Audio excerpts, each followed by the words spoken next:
Okay. Even in using the word doublethink, it is necessary to exercise doublethink, for by using the word, one admits that one is tampering with reality.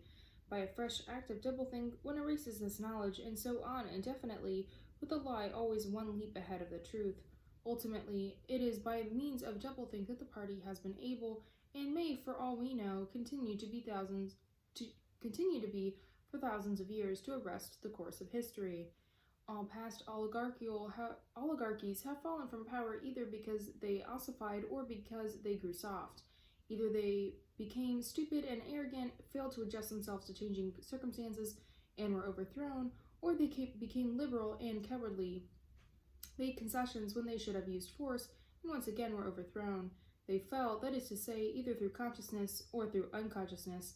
It is the achievement of the party to have produced a system of thought in which conditions can exist simultaneously, and upon no other intellectual basis can the dominion of the party be made permanent. If one is to rule and to continue ruling, one must be able to dislocate the sense of reality. For the secret of rulership is to combine a belief in one's own infallibility with the power to learn from past mistakes. It need hardly to be said that the subtlest practitioners of doublethink are those who invented doublethink, and know that it is a vast system of mental cheating. In our society, those who have the best knowledge of what is happening are also those who are furthest from seeing the world as it is. In general, the greater the understanding, the greater the delusion. The more intelligent, the less sane. One clear illustration of this is the fact that war hysteria increases in intensity as one rises in the social scale. Those whose attitude toward the war is most nearly rational are the subject peoples of the disputed territories. To these people, the war is simply a continuous calamity which sweeps to and fro over their bodies like a tidal wave. Which side is winning is a matter of complete indifference to them. They are aware that a change of overlordship means simply that they will be doing the same work as before for new masters who treat them in the same manner as the old ones. The slightly more favored workers, whom we call the proles, are only intermittently conscious of the war. When it is necessary, they can be prodded into frenzies of fear and hatred, but when left to themselves, they are capable of forgetting for long periods that the war is happening. It is the ranks of the party, and above all, the inner party, that the true war enthusiasm is found. World conquest is believed in most firmly by those who know it to be impossible. This peculiar linking together of opposites, knowledge with ignorance, cynicism with fanaticism, is one of the chief distinguishing marks of oceanic society. The official ideology abounds with contradictions, even when there is no practical reason for them. Thus the party rejects and vilifies every principle for which the socialist movement originally stood, and it chooses to do this in the name of socialism. It preaches a contempt for the working class, unexampled for centuries past, and it dresses its members in a uniform which was at one time peculiar to manual workers, and was adopted for that reason. It systematically undermines the solidarity of the family, and it calls its leaders by a name which is a direct appeal to the sentiment of family loyalty. Even the names of the four ministries by which we are governed exhibit a sort of impudence in their deliberate reversal of the facts. The Ministry of Peace concerns itself with war, the Ministry of Truth with lies, the Ministry of Love with torture, and the Ministry of Plenty with starvation. These contradictions are not accidental, nor do they result from ordinary hypocrisy.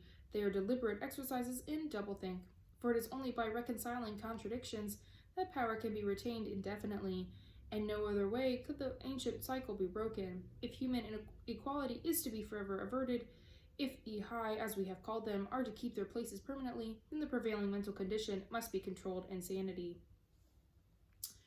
But there is one question which, until this moment, we have almost ignored. It is, why should human equality be averted? Supposing that the mechanics of the process have been rightly described, what is the motive for this huge, accurately planned effort to freeze history at a particular moment of time? Here we reach the central secret. As we have seen, the mystique of the party, and above all of the inner party, depends on doublethink. But deeper than this lies the original motive, the never-questioned instinct that first led to the seizure of power and brought doublethink. The thought police, continuous warfare, and all other necessary paraphernalia into existence afterwards, the motive really consists. Winston became aware of silence as one becomes aware of a new sound. It seemed to him that Julia had been very still for some time past. She was lying on her side, naked from the waist upwards, with her cheek pillowed on her hand and one dark lock tumbling across her eyes. Her breast rose and fell slowly and regularly. Julia! No answer. Julia, are you awake? No answer. She was asleep. He shut the book, put it carefully on the floor, lay down, and pulled the coverlid over both of them. He had still, he reflected, not learned the ultimate secret. He understood how. He did not understand why. Chapter 1, like Chapter 3, had not actually told him anything that he did not know. It had merely systemized the knowledge that he possessed already. But after reading it, he knew better than before that he was not mad. Being a minority, even a minority of one, did not make you mad.